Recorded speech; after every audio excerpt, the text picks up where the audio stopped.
ay magpapakilala muna sa aking sarili. Ako po si Binibining Ellen Vergara, ang inyong magiging guro sa oras na ito. Magsitayo muna para sa ating panalangin at inaalanyahan ko si Binibining Gimaras upang manguna. Amen! Ulit magandang hapon sa lahat. Manatiling nakatayo para sa ating maikling ehersisyo upang mapukawan ang inyong natutulog na diwa at kaisipan at maging aktibo sa ating talakayan ngayong hapon. Alam niyo ba ang kanta Alive, Alert, Awake? Hindi? Sa mga hindi alam, sundan niyo lamang ang aming mga galaw. Inaanyayahan ko si Binibining Generosa dito sa harap upang sabayan ako. Sige, simulan na natin! I'm alive, alert, awake, enthusiastic. I'm alive, alert, awake, enthusiastic. I'm alive, alert, awake, alert, alive. I'm alive, alert, awake, enthusiastic. Nabuhayan na ba ang lahat? Maraming salamat, Binibining Generosa. Nabuhawan na ba ang lahat? Mabuti naman kung ganon. Ngayon, bago kayo umupo, ay pakiayos muna ang mga halay ng iyong mga upuan at pakipulot na rin ang mga basurang inyong makikita at itapon ito sa tamang lagayan. Bigyan ko lamang kayo na 10 segundo. 1, 2, 3, 4, 5, 6, 7, 8, 9, 10. Ayos na ba ang lahat? Sige, maaari na kayong umupo. Ngayon, nais kong tingnan ninyo ang inyong mga katabi at sabihin sa kanila, ikinagagalak ko na makita kita. May lumiban ba sa araw na ito? Wala? Mabuti naman kung gano'n. Ikinagagalak ko na nandito kayong lahat. Dahil dyan, bigyan natin ng very good clap ang inyong mga sarili. 1, 2, 3. 1, 2, 3. Very good, very good, very good. Ngayon, upang mapanatili ang kaayusan ng ating klase, ay may inihanda ako dito mga alituntunin na dapat ninyong sundin at isabuhay. Basahin ang sabay-sabay. Magtaas ng kamay bago magsalita, respeto at igalang ang bawat isa, makinig at makilahok sa klase. Maliwanag ba ito sa inyo? Nagkakaintindihan ba tayo dito? Mabuti naman kung gano'n. Bago tayo pumunta sa ating bagong paksa, sino sa inyo ang nakaalala kung ano ang ating tinalakay noong nakaraang tagpo? Binibining Burnea? Mahusay, Binibining Burnea. Talagang napakatalas na yung memorya. At ngayon, mayroon ako ditong 2 larawan. At ang gagawin niyo lamang ay obserbahan kung ano ang pagkakaiba ng mga ito. Handa na bang lahat? Ito ang mga larawan. Ano sa tingin ninyo ang ipinapakita sa mga larawan? Ano kaya ang pagkakaiba ng mga ito? Yes, Binibining Burnea? Magaling, Binibining Burnea. Maaari ka bang pumunta dito sa harap upang ilagay ito?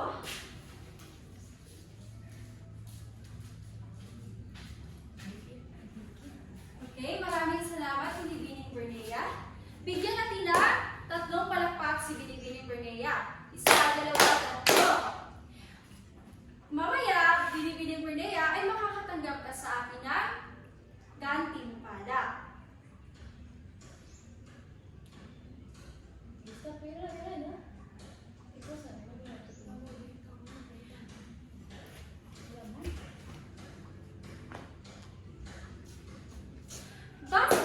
Base sa inyong ginawa kanina, ano kaya sa tingin ninyo ang magiging paksa natin sa hapon ito?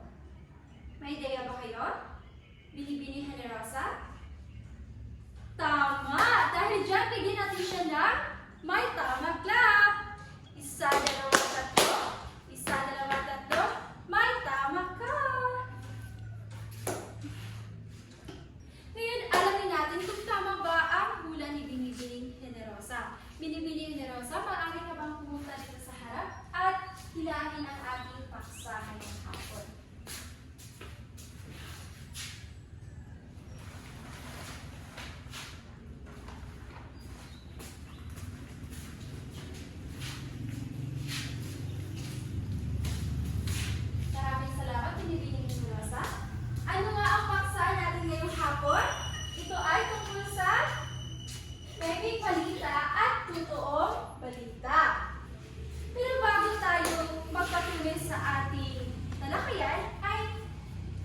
atin munang basahin ang mga layunin na dapat nating makamit matapos ang ating talakayan ngayong hapon.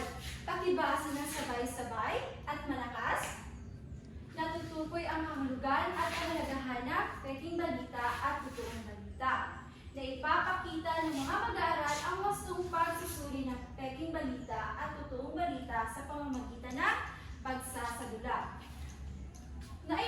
Naipapamalas ng mga mag-aaral ang pagiging mapanuri sa pagbabahagi ng informasyon. Okay, maraming salamat. Ngayon, alamin na natin kung ano ang ating paksa. Ngunit, may itatanong muna ako sa inyo.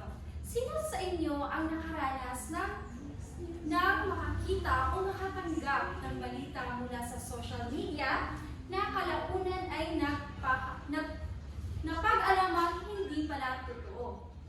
Paano ninyo nalalaman na ito ay peking balita? Yes, Binibining Gimaras? Magaling Binibining Gimaras. Bigyan natin siya na magaling clap. 1, 2, 3. 1, 2, 3. Magaling, magaling, magaling. Siguro lahat tayo dito ay nakaranas ng ganito, lalo na sa social media.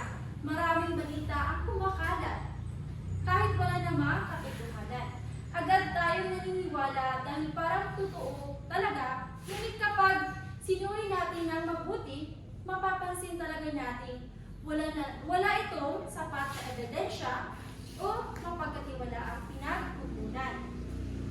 Ngayon, alamin na natin kung ano ang paksa natin sa hapon ito.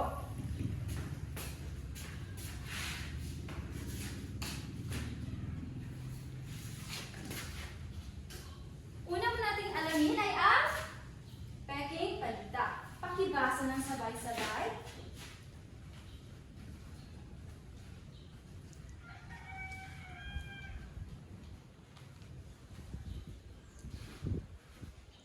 Okay, maraming salamat. Ang peking balita o fake news sa Ingles, ito ay isang impormasyon o balitang hindi totoo. Maaari itong gawa-gawa lamang, kulang sa ebidensya o sadyang binabago upang maloko at magpalito ng mga tao. Madalas itong kumakalat sa social media dahil maraming tao agad ang naniniwala at nagbabahagi ng hindi mo na sinusuri kung tama ang impormasyon. Kaya delikado ang fake news class dahil maaari itong magdulot ng takot, maling paniniwala at hindi pagkakaunawaan sa komunidad. Ngayon, alamin natin kung bakit delikado ang peking balita.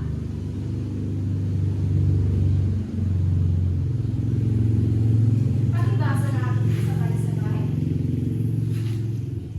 Okay, maraming salamat. Ang peking balita ay kaya ito delikado class dahil nagdudulot ito ng takot at kalituhan.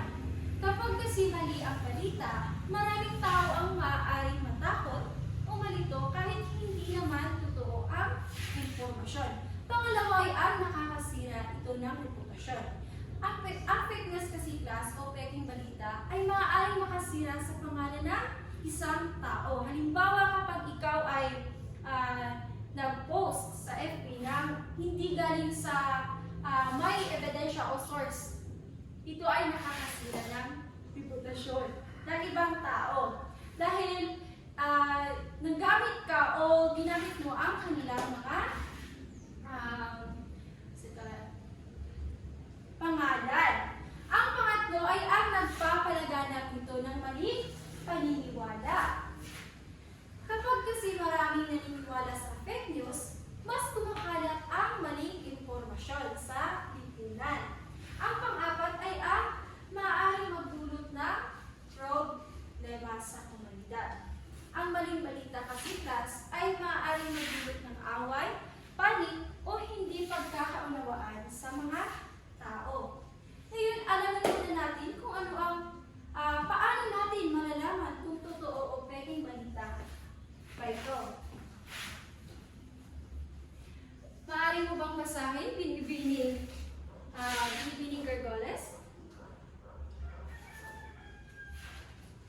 Maraming salamat, Binibining Gergoles. Ang una ay ang suriin ang pinagmulan. Dapat nating tingnan kung ang balita ay galing sa mapagkatiwalaang website, mamamahayag o opisyal na ahensya. Dapat basahin natin ng buo ang balita. Huwag agad maniwala sa pamagat lamang dahil minsan ay nakalilito ang headline. Pangatlo ay ang tingnan ang petsa. Siguraduhin bago at tama ang petsa ng balita dahil maaaring luma ang balita na ito. Pangapat ay ang maghanap ng ebidensya o hanapin ang ebidensya. Alamin kung may larawan ba ito o video, interview o opisyal na pahayag na sumusuporta sa balita. Panglima ay ang i-verify sa ibang source. Basahin din kung pareho ang impormasyon sa ibang mapagkakatiwalaan na balita o estasyon ng balita. Ngayon naman ay alamin natin ang totoong balita. Pakibasa ng sabay-sabay at malakas. Maraming salamat. Ang totoong balita, guys, ay impormasyon na tama, totoo at masuri bago ibahagi sa publiko. Ito ay nanggagaling sa mapagkakatiwalaang mamamahayag, organisasyon o opisyal na ahensya. Ang totoong balita ay may sapat na ebidensya, hindi katulad ng peking balita ay walang sapat na ebidensya. Malinaw na pinagmulan upang masiguro na tama ang impormasyon na binibigay. Kaya mahalaga ito dahil nakakatulong ito sa mga tao. Nakakatulong ito sa atin upang magkaroon ng tamang kaalaman at makagawa ng wastong desisyon. Ngayon, alamin natin kung ano ang kahalagahan ng totoong balita.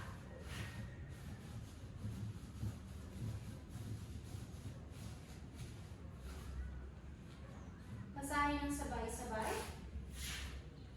Maraming salamat. Ang kahalagahan ng totoong balita, guys, ay may apat na bahagi. Ang una ay ang nagbibigay ng tamang impormasyon. Mahalaga ang totoong balita dahil nagbibigay ito ng wastong kaalaman sa mga tao tungkol sa mga nangyayari sa paligid. Sa pamamagitan nito, mas naunawaan natin ang mga balita